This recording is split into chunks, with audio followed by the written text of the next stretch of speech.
The crimson warnings flashed across every holographic display in the Galactic Council chamber, their ominous glow reflecting off the polished obsidian walls. Ambassador Kethvar's 6 eyes dilated with fear as he read the transmission from the Outer Rim territories. "Impossible," whispered Chancellor Vexoth, her serpentine form coiling tighter around her ceremonial perch.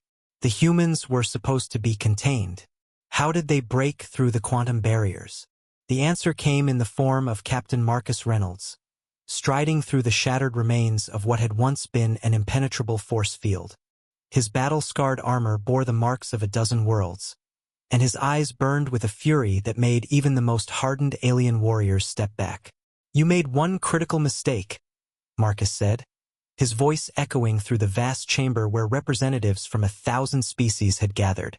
"You underestimated what happens when humanity gets angry."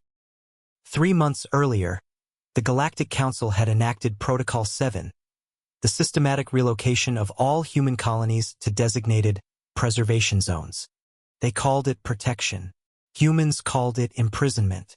The Council's reasoning was logical, almost benevolent. Humans were too violent, too unpredictable, too dangerous to roam freely among the civilized species of the galaxy. The Zephyrian Empire had provided the technology, quantum cages that could contain entire solar systems. The Crystalline Collective had supplied the computing power to maintain them.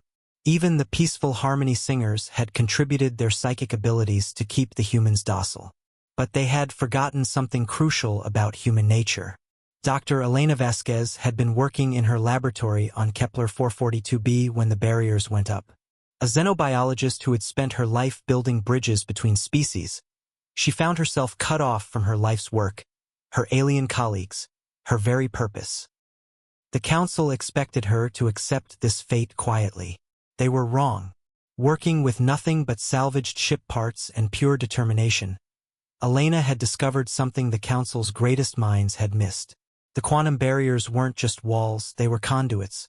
Every angry thought, every frustrated dream, every human desire for freedom was being channeled and amplified through the crystalline matrix that powered the containment fields. When 10 billion humans focused their collective fury on a single point, reality itself began to bend. The first barrier fell on New Geneva, then Europa Station.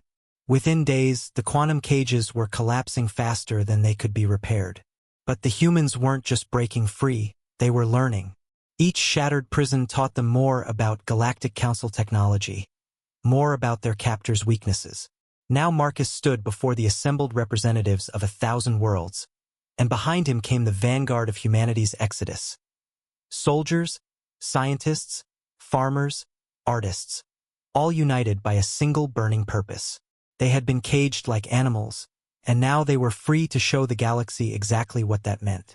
"You fear us because we fight," Marcus continued, his words carrying to every corner of the chamber. "You fear us because we refuse to submit.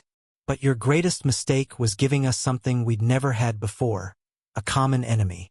The Zephyrian War Prime stepped forward, his 4 arms reaching for weapons that were no longer there. "You cannot threaten the entire Galactic Council. We have armadas that span." "Had," Marcus corrected. "You had armadas." "Elena, would you like to explain?" From the shadows stepped the diminutive scientist, her eyes blazing with intellectual triumph. "The quantum resonance field you used to contain us? We reversed it. Every ship, every station, every piece of technology in Council space is now vulnerable to the same frequency that broke our prisons. One thought, properly amplified, and your entire civilization goes dark." The chamber fell silent except for the soft whisper of 1,000 species breathing in fear. Marcus smiled, not with cruelty, but with the grim satisfaction of justice served. Humanity is no longer asking for permission to exist among the stars. We're taking our place, and the galaxy will learn to respect us or learn to fear us. The galaxy quaked, and for the first time in eons, humanity stood triumphant among the stars.